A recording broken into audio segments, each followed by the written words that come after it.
Trial দিতে আসা ৪৯ ফুটবলারের মাঝে সবচেয়ে আলোচিত নাম ছিল সামির মিয়ার। ওয়েলসের দ্বিতীয় বিভাগ ক্লাবের জার্সিতে ছিলেন দুর্দান্ত ছন্দে, অথচ ট্রায়াল ম্যাচে তাকে সময় দেওয়া হয়েছিল মাত্র ৩০ মিনিট। আর এই ৩০ মিনিটের পর্যবেক্ষণে কি সামিরের শেষ দেখে ফেললেন নীতি নির্ধারকরা?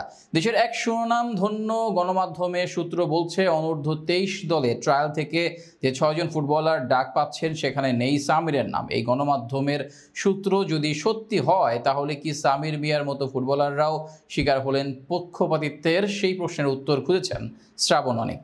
ট্রায়াল ম্যাচের পরে সিটি24 নিউজ সর্বপ্রথম প্রশ্ন তুলেছিল সামিরের মতো প্রতিভাকে মাত্র ৩০ মিনিট সময় দিয়ে যেন ছুঁড়ে না ফেলা হয়, কিন্তু বর্তমান বাস্তবতা তো সেদিকে এগিয়ে যাচ্ছে। মাত্র ৩০ মিনিট সময় দিয়ে সামিরকে কি বাতিলের খাতায় ফেলে দিতে চাইছেন? যদিও সেটা স্পষ্ট নয়, কিন্তু সর্বশেষ বাংলাদেশের মূলধারার এক গণমাধ্যম যে খবর প্রকাশ করেছেন সেখানে জানা যায়, এশিয়ান কাপ বাছাই পর্বের অনূর্ধ্ব ২৩ দলের ট্রায়াল থেকে যে ৬ জন ফুটবলার ডাক পাচ্ছেন সেখানে নেই সামির মিয়ার নাম। অথচ ট্রায়াল দিতে আসা ৪৯ ফুটবলারের মাঝে সবচেয়ে বেশি আলোচনায় ছিলেন সামির। ভক্তদের আগ্রহের মধ্যমণীয় ছিলেন এই ফুটবলার। প্রতিদিন ট্রায়াল শেষে সামিরকে ঘিরে ভক্তরা তুলতেন সেলফি।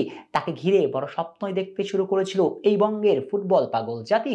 এই দৃশ্যগুলো তারই ইঙ্গিত দেয়। তাকে ঘিরে স্বপ্ন কেনই বা দেখবেন না বাংলার ফুটবল প্রেমীরা? ওয়েলসের দ্বিতীয় বিভাগের ক্লাব গ্রেটা ইউনাইটেডের হয়ে খেলছেন তিনি। খেলেন মূলত রাইট উইংয়ে, আবার খেলতে জানেন অ্যাটাকিং মিডফিল্ডার হিসেবেও।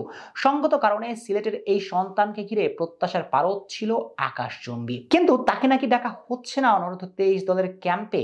এমনটা হলে প্রশ্ন তো থেকেই যায়, কেন সামির ডাক পাবেন না? বাংলাদেশে এসে সামির মূলত হাতে পেয়েছিলেন ৩টা ট্রায়াল সেশন, সঙ্গে পেয়েছিলেন ম্যাচ খেলার সুযোগ, যদিও সেটা মাত্র ৩০ মিনিট। প্রথম হাফে অন্যদের সুযোগ দিতে গিয়ে সামিরকে রাখা হয়েছিল বাহিরে। এরপর দ্বিতীয় হাফে এই ফুটবলার সুযোগ পান, তখনই মাঠে এসে চোখ ধাঁধানো কিছু করে দেখাতে না পারলেও যে ইম্প্যাক্টফুল ফুটবল খেলেছেন সেটাও তো এড়িয়ে যাওয়া যায় না। নিজের পজিশন থেকে মিডফিল্ডে নেমে আসা, আবার ডিফেন্সিভ ওয়ার্ক রেটও করেছেন। তবুও সামির নাকি মন কাটতে পারেননি।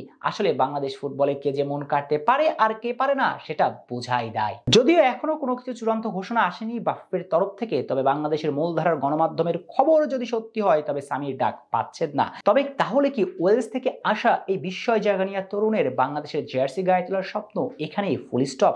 এমনটা অন্তত না হোক, সামির পরিকল্পনায় থাকুক বাফুফের। অবশ্য এসব নিয়ে বাফুফের সমালোচনার জায়গা থাকলেও আপনি কিন্তু বাফুফের প্রশংসা করতে বাধ্যই হবেন। বিশেষ করে বাংলাদেশ ফুটবল ফেডারেশনের সভাপতি তাবিদ আওয়াল দায়িত্ব নেবার পরে দৃশ্যমান উন্নতি করেছেন যা বেশ নজর কাড়ে।